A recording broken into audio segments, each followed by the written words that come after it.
Selamat datang di Sekolah Tinggi Ilmu Tarbiyah Muhammadiyah Banjar. Bismillahirrahmanirrahim. Assalamualaikum warahmatullahi wabarakatuh. Waalaikumsalam warahmatullahi wabarakatuh. Alhamdulillah, alhamdulillah, nasta'in wa nastaghfiruh wa na'udzu billahi min syururi anfusina wa min sayyiati a'malina. May yahdihillahu fala mudilla lahu wa may yudlil fala hadiya lahu. Asyhadu an la ilaha illallah wa asyhadu anna Muhammadan abduhu wa rasuluhu la nabiyya ba'da. Selamat pagi teman-teman. Selamat pagi. Alhamdulillah kita bisa bertemu kembali ya, pada pertemuan ketiga, yang mana mata kuliah yang kita pelajari bersama-sama adalah berkaitan dengan kewirausahaan. Nah, seperti yang saya sampaikan di minggu kemarin ya, soal kewirausahaan. Nah, sebelum saya membahas materi inti daripada kegiatan perkuliahan ini, saya ingin coba mereview tentang apa itu atau jenis kewirausahaan yang teman-teman pahami seperti apa? Izin Pak menjawab. Ya, enggak tinggal. Jenis-jenisnya yaitu kewirausahaan tradisional, sosial, digital, dan bisnis kreatif. Dan bisnis kreatif. Nah, itu adalah jenis-jenis kewirausahaan. Nah, jenis-jenis kewirausahaan seperti yang kita sama-sama lihat, itu ada kewirausahaan sosial.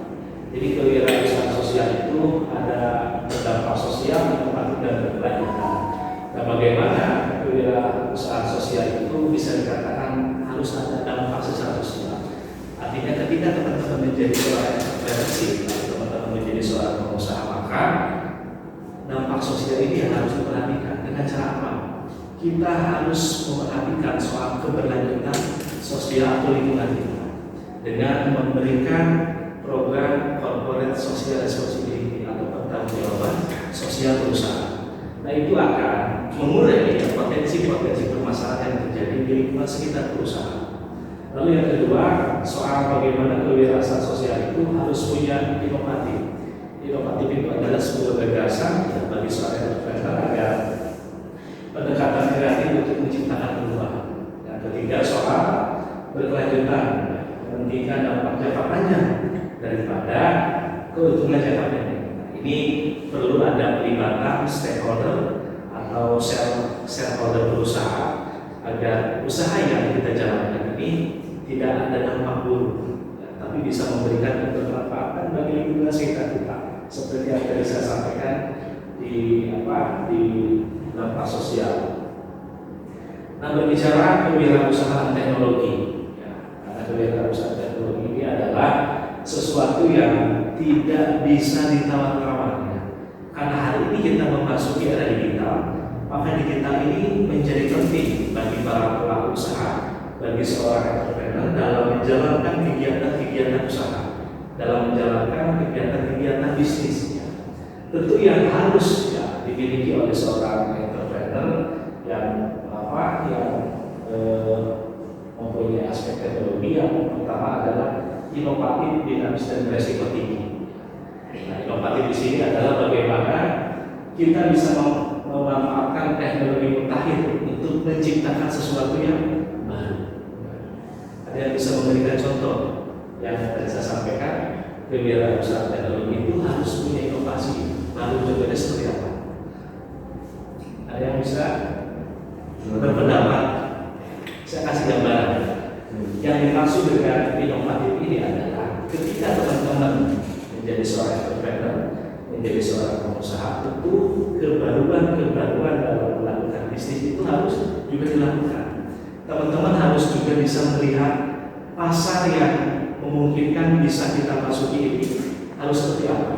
Karena seorang pengusaha, seorang entrepreneur tentu harus punya pikiran di masa depan itu.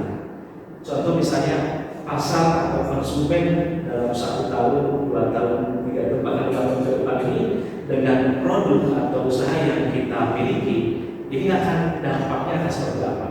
Atau misalnya kita akan bertahan di satu tempat itu, apa kita harus menciptakan inovasi-inovasi yang baru? Contoh halnya seperti yang kita pahami bersama. Teman-teman, ketika berbicara makanan, kita kasih contoh cireng. Cireng itu adalah makanan yang terbuat dari bahan apa? Baju. Itu yang kita pahami secara mendasar. Tapi bagaimana teman-teman ya?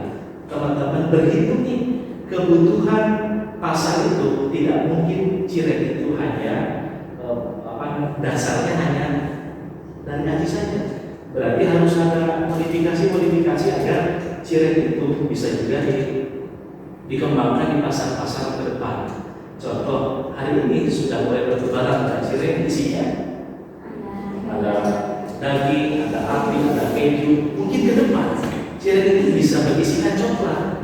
Tergantung kebutuhan pasar. Maka kita harus bisa menjawab ya. Kita harus bisa meramal keinginan konsumen itu apa dengan produk yang kita miliki. Nah, itu salah satu contoh berbicara inovasi. Nah, dinamis ini beradaptasi dengan cepat terhadap perubahan teknologi dan tren pasar. Nah, ini juga penting ya, harus dimiliki oleh seorang entrepreneur. Juga yang tak kalah lebih penting adalah seorang entrepreneur ya. Kita harus memahami soal resiko-resiko usaha, termasuk resiko-resiko tersebut dalam kita melakukan bisnis plan atau rencana usaha atau rencana bisnis. Dan resiko itulah yang harus juga kita perhitungkan.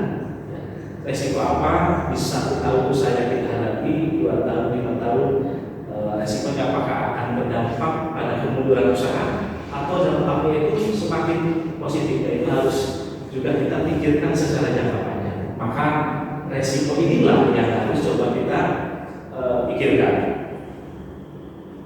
Lalu berikutnya, ini kewirausahaan bisnis kreatif. Nah, bisnis kreatif ini menjadi menjadi pasar yang sangat diburu oleh para anak-anak muda yang hari ini coba melakukan kegiatan-kegiatan usaha. Banyak para konten kreator. Apakah di sini ada yang menjadi konten kreator? Ada tidak? Atau ada yang menjadi seorang afiliator? Nah, ya. Bisnis kreatif ini juga menjadi penting agar produk yang kita tawarkan kepada pasar ini bisa kita masuki, gitu kan? Karena kita tidak mungkin hanya memasarkan satu produk dan itu saja produknya. Maka produk kebaruan dalam produk yang kita ciptakan itu harus terus berubah. Tergantung keinginan pasar. Juga kita harus meramalkan kebutuhan apa yang diinginkan oleh pasar. Lalu yang kedua, berorientasi para pengusaha ini harus memikirkan ya, kesukaan konsumen itu seperti apa, dan itu harus kita kejar. Ya, keinginan konsumen ketika kita menjadi seorang pengusaha atau sebagai entrepreneur. Nah, yang ketiga ini soal fleksibel. Jadi fleksibel itu beradaptasi cepat terhadap tren dan preferensi konsumennya cepat sekali berubah. Ya mungkin setelah tadi yang saya sampaikan ada lagi yang mau ditanyakan? Ini ada tentang kewirausahaan tradisional. Bagaimana sih Pak cara kewirausahaan tradisional itu untuk ikut bersaing dengan wirausahawan lain gitu? Padahal kan sekarang lebih banyak tuh para wirausahawan yang memang yang tradisional itu kayak kurang gitu, kayak tertinggal gitu. Yang mulai tergeser ya oleh digital. Nah, ini sebetulnya persoalan yang harus segera disikapi oleh para pelaku usaha tradisional. Ya. Karena kita juga tidak bisa meninggalkan dunia digital. Maka mempertahankan tradisional juga ini penting, tapi tidak juga melupakan digital. Karena digital ini adalah peradaban yang juga tidak boleh kita tinggalkan. Maka kedua-duanya itu harus seimbang. Maka kolaborasi inilah menjadi penting agar para pelaku tradisional ini mereka bisa bertahan. Karena seperti yang Peter Drucker sampaikan dalam teorinya, yang bertahan hidup itu bukan yang kuat, tapi yang bisa beradaptasi. Dan inilah salah satu tantangan bagi para pelaku usaha yang memfokuskan usahanya di wilayah tradisional. Teman-teman pernah berpikir nggak, ketika misalnya masa era digital ini bisa menggerus perusahaan-perusahaan tradisional? Iya. Contoh, kita berbelanja baju. Hari ini kita tidak tidak lantas harus bisa datang ke toko baju.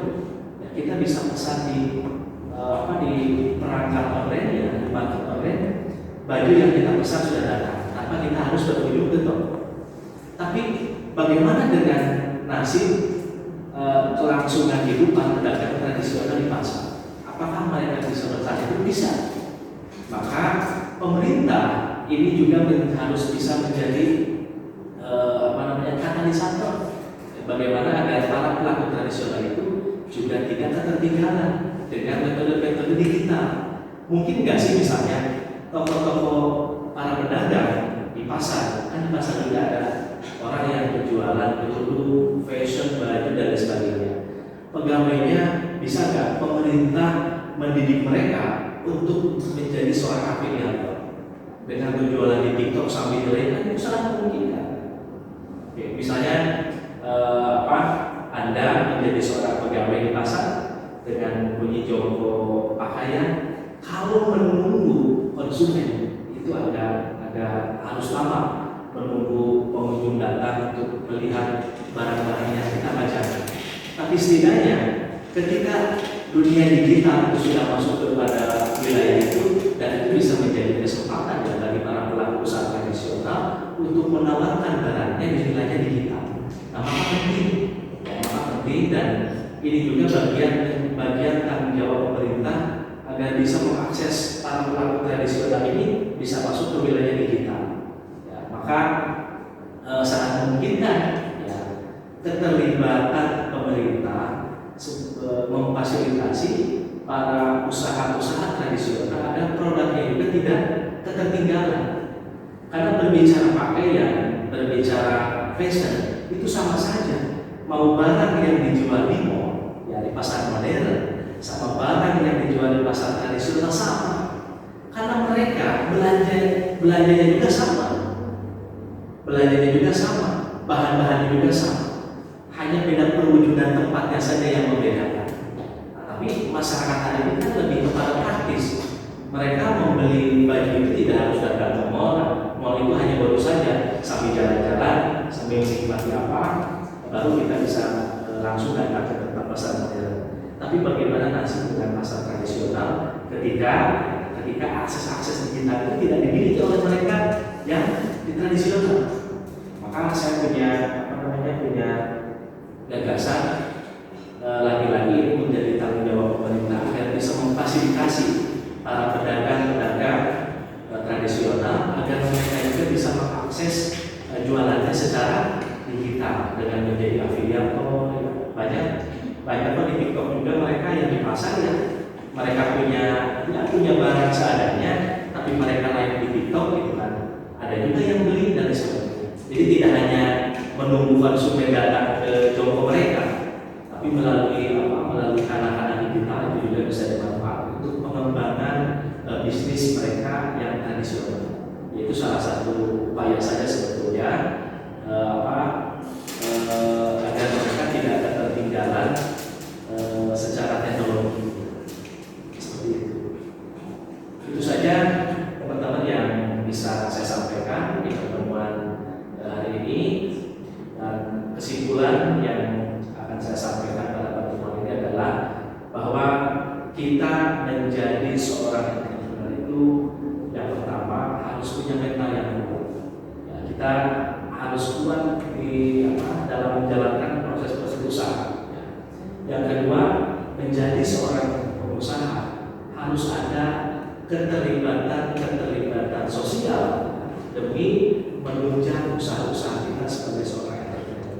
Yang seperti saya sampaikan, ya kita harus juga melibatkan masyarakat di wilayah perusahaan kita, dan mereka ya secara tidak langsung bisa kehadiran kita memberikan kebermanfaatan bagi mereka. Itu saja yang bisa kami sampaikan dalam pertemuan ini. Terima kasih. Mudah-mudahan kita akan bertemu di minggu depan dan